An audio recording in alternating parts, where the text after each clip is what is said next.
자, 그 다음은 자유낙하 운동인데, 자유낙하 운동이라는 건 무엇이냐? 이 자유낙하 운동이라는 건 중력을 받는데, 이때 선생님이 여기 적어놓은 것처럼 공기저항을 무시하는 경우에 지표면에 있던 물체가 중력을 받아서 아래로 떨어지는 운동을 자유낙하라고 합니다. 이 자유낙하 운동의 경우에는 중력이 물체에게 가해지는 총 힘이다, 그죠? 그럼 중력이라는 건 무엇이냐? 질량 곱하기 중력 가속도였어요. 중력 가속도였어요. 자, 따라서 이 중력 가속도에 의해서 가속이 될 거기 때문에 이 친구는 가속도가 얼마냐? 9.8m/s 제곱이다 라는 값을 가지게 되고, 이 말은 다르게 이야기한다면 뭐냐? 1초에 속도가 9.8m/s씩 증가하는 운동을 한다라는 의미가 될 수 있겠죠. 자, 그러면 이런 거를 통해서 우리가 알 수 있는 것은 무엇이냐라고 한다면 이 친구는 질량이 다르게 되면 다시 적을게요. 질량이 다르면 이때는 중력의 크기는 달라요. 그치만 중력 가속도는 항상 일정하다. 얼마로? 9.8m/s 제곱이라는 값으로 일정하다라고 이야기했었고요. 자, 그 다음에 동일한 높이에서 동시에 놓은 두 물체가 있어요. 이 물체는 동일한 높이에서 떨어지기 때문에 중력 가속도로 가속되니까 항상 지표면에 동시에 도달하게 된다라고 이야기했습니다. 수업 시간에 선생님이 항상 여러분들한테 한번 떠보기 위해서 무거운 것과 가벼운 것을 떨어뜨리면 누가 먼저 떨어지느냐라고 물었을 때 둘이 동시에 떨어진다라고 이야기해야 된다라고 했던 거 기억나죠? 그렇게 되고, 자, 그 다음 우리 오늘 수업에서 가장 중요한 것들이 뭐냐? 요 그래프예요. 시간에 따른 속력을 나타내는 그래프 혹은 속도 그래프라고 이야기할 수 있겠죠. 왜냐? 중력과 속도를 받아서 떨어지는 물체는 운동 방향이 바뀌지 않습니다. 그래서 속력과 속도, 즉 이동거리와 변이가 같다라는 식을 가질 수가 있어요. 그렇기 때문에 이 친구는 시간에 따라서 속력이 일정에 9.8씩 증가한다라는 걸 알 수 있습니다. 자, 그렇다는 말은 속력 혹은 속도가 같다라고 했는데, 이 속력과 속도는 어떻게 되냐? 9.8이라는 중력 가속도에다가 곱하기 시간을 해준 값이다 라는 걸 알 수가 있어요. 자, 따라서 요거를 여러분들이 2학년 가서 배우게 되겠지만 식으로 쓴다면 삼각형의 면적이 요 면적이 그래프 나오면 항상 1번 기울기를 보라고 했었습니다. 2번은 면적을 보라고 했었어요. 자, 기울기는 무엇이냐? 기울기는 시간분의 속력 변화이기 때문에 가속도가 될 수 있습니다. 하지만 면적은 어떻게 되냐? 시간과 속력의 곱이 되기 때문에 이동거리가 될 수가 있어요. 자, 그렇다는 말은 여기에 이동거리를 구하기 위해서는 2분의 1 삼각형이기 때문에 곱하기 가로 시간 곱하기 세로 속력 9.8T라는 값을 가지게 돼요. 그래서 요거를 계산하게 되면 4.9T 제곱이라는 식을 가지게 됩니다. 그렇죠? 그러면 여기에서 우리가 알 수 있는 건 뭐냐면 4.9라는 일정한 상수에다가 무엇이 되느냐? T 제곱이라는 식이 곱해진 게 이동거리 S가 돼요. 그럼 낙하하는 물체의 이동거리라는 건 시간으로 본다면 시간이 0초, 1초, 2초, 3초, 4초 이렇게 해서 5초까지만 합시다. 따다닥 든다면 이때 이동거리의 B는 어떻게 되냐?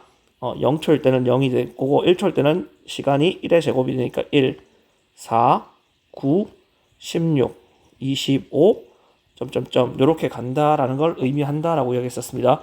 자, 그렇기 때문에 요렇게 되고 이 사이사이 시간 간격이 동일할 때는 어떻게 되냐?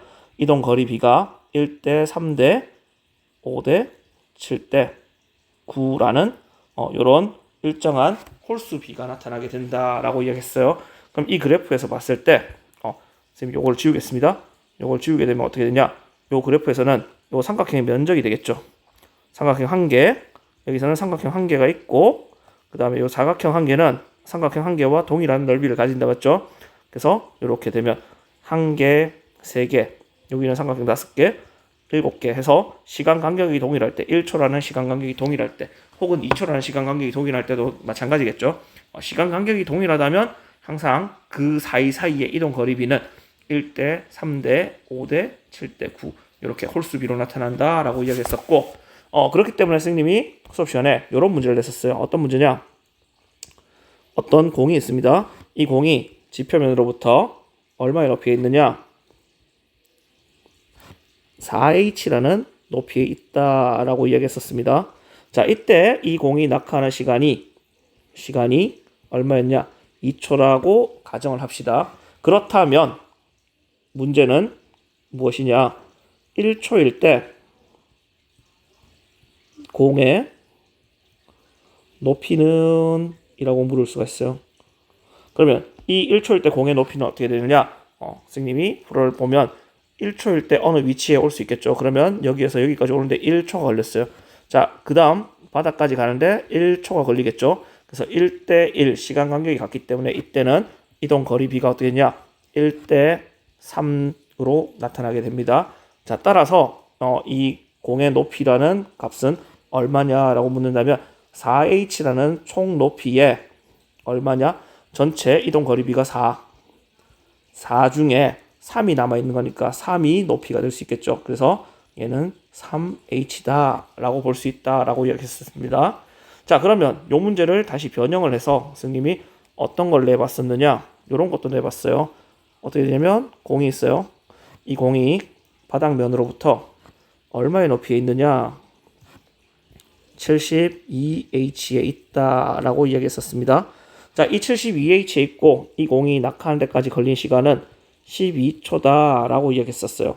그때 1번 6초일 때의 높이 h는 얼마냐라고 물었었습니다. 자, 그러면 이 값은 어떻게 구할 수 있느냐? 6초가 되기 때문에 이때는 6초 어느 특정 위치에 왔을 때 여기서 여기까지 오는 게 6초가 걸릴 거고 남은 시간이 6초가 걸리겠죠. 그러면 이 식은 어떻게 되냐? 1대 3이 되니까 72h라는 거리를 총 4분의 3만큼 남았다 해서 계산을 하면 된다, 맞죠?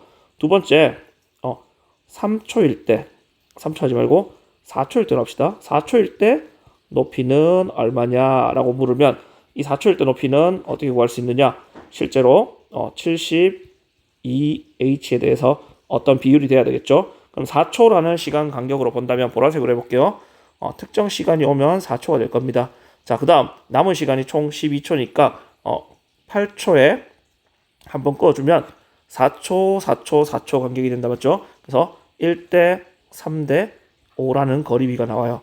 근데 높이를 구하라고 했으니까 전체 1, 3, 5, 9 중에 얼마가 남아있느냐? 8이 남아있다, 그죠? 그래서 요 값이 답이 될 수 있고, 자, 세 번째는 무엇이냐? 이런 거예요. 9초라고 합시다. 9초일 때 높이 h는 이라고 묻는다면 이때는 선생님이 뭘로 끄볼까요? 색깔을 바꿔봅시다. 색깔을 요 색으로 바꿔볼게요. 자, 이때는 어떻게 했냐? 9초라는 시간은 이쯤에 있겠죠? 여기 9초가 될 거예요. 그러면 위에서 떨어지는데 9초 걸리고 아래로 떨어지는데 3초 걸리니까 9초라는 건 3초로 3번 나누면 될 거니까 여기 3초 6초는 바로 있네요. 여기에 6초였다, 그죠? 그래서 6초, 9초, 12초가 될 거예요. 그러면 1, 3, 5, 7이라는 거리비가 나옵니다. 자, 그 중에 9초일 때 높이를 구하라고 했었으니까 9초일 때 높이는 요만큼이에요. 그죠? 그렇기 때문에 이 값은 어떻게 되냐? 72h에 곱하기 전체 1, 3, 5, 7을 더하는 거니까 16분의 7이 남아있다. 그래서 요 값이 답이 될 수 있다. 맞죠? 계산은 여러분들이 해보라고 일단은 적지 않았습니다. 계산도 한번 해볼까요? 같이 해봅시다. 자, 같이 해보면 어떻게 되냐? 72h를 4분의 3으로 나눈다라고 합시다. 그러면 72는 4로 나누면 이렇게 계산해야죠, 여러분들. 72 나누기 4. 그럼 1, 4, 32. 8, 4, 32 되니까 18h 곱하기 3이 된다, 그죠? 그래서 얼마냐? 8, 3, 24니까 54h라는 값을 가질 수 있겠다라는 걸 우리는 알 수가 있겠죠. 자, 그 다음에 요 값은 9로 나누게 되면 9, 8이 72가 됩니다. 그래서 8, 8이 64h다라는 값을 얻게 되겠죠. 자, 그 다음 이 72H와 16H는 사실 16과 72는 나눠지지 않습니다. 그래서 8로 나누게 되면 8, 26이 되고 8, 9, 72가 됩니다. 그래서 얘는 2분의 9, 7이 63H다 해서 얘는 정수가 아니고 분수 형태로 나타나게 된다라고 이야기했었습니다. 자, 그래서 이런 것들을 볼 때 항상 그래프가 나오면 뭘 봐야 되느냐? 여기서는 기울기와 면적을 고려해라 라고 했었어요. 조금만 더 굵게 하겠습니다, 스님이. 기울기와 면적을 고려해라. 자, 그러면 기울기라는 거는 우리가 수학적으로 어떻게 되느냐? 수학적으로는 이렇게 되겠죠? 수학적으로 봤을 때는 기울기는 x의 변화량분의 y의 변화량 혹은 x 증가량분의 y 증가량이라고 배웠었어요, 중학교 때. 그렇기 때문에 x축은 시간의 변화이기 때문에 걸린 시간이 될 거고 y축은 속력의 변화가 되기 때문에 무엇이 되느냐? 가속도라는 값을 얻을 수가 있어요. 자, 근데 면적은 어떻게 되냐? 가로와 세로를 곱했는 것입니다. 그래서 가로와 세로인데 가로는 시간이고 세로는 속력이에요. 그래서 시간과 속력을 곱하는데 삼각형이기 때문에 2분의 1을 한다 했어요. 그래서 요게 첫 번째 수학적으로는 삼각형이기 때문에 2분의 1을 하는 거예요. 두 번째 물리적으로는 어떻게 되냐? 물리적인 경우는 우리가 시간과 속력이 이동 거리다라고 하는 거시속이라는 식이 있죠. 그 식에서 속력은 항상 일정한 값이었어요. 근데 우리가 이 그래프에서 볼 때는 속력이 변한다, 맞죠? 그렇기 때문에 이 변하는 값 0에서 1초까지는 0에서 9.8까지 변합니다. 그러면 이 값을 이렇게 일정한 변하지 않는 값으로 바꿔준다라고 한다면 요 삼각형과 요 삼각형이 같아지는 이 값은 얼마냐? 9.8과 0의 정중앙 값인 4.9라는 값을 가질 수 있겠죠. 그렇기 때문에 평균 값을 내기 위해서 얘는 평균 속력을 구하기 위해서 2분의 1을 해준다라는 거를 알 수가 있습니다. 그래서 요 거리 B를 본다면 면적 B가 뭐가 되느냐? 이동 거리의 B가 될 수 있다, 맞죠? 그렇기 때문에 이 이동 거리의 B는 1, 3, 5, 7, 9 이렇게 홀수 B가 나타나게 된다. 얘는 홀수 B가 나타난다 라는 걸 알 수 있고, 이때는 항상 고려해야 되는 게 뭐냐? 시간 간격이 동일해야 된다 라는 거를 우리는 명심을 해야 되겠죠. 그래서 여기까지 일단 그래프 해석하는 방법이었습니다.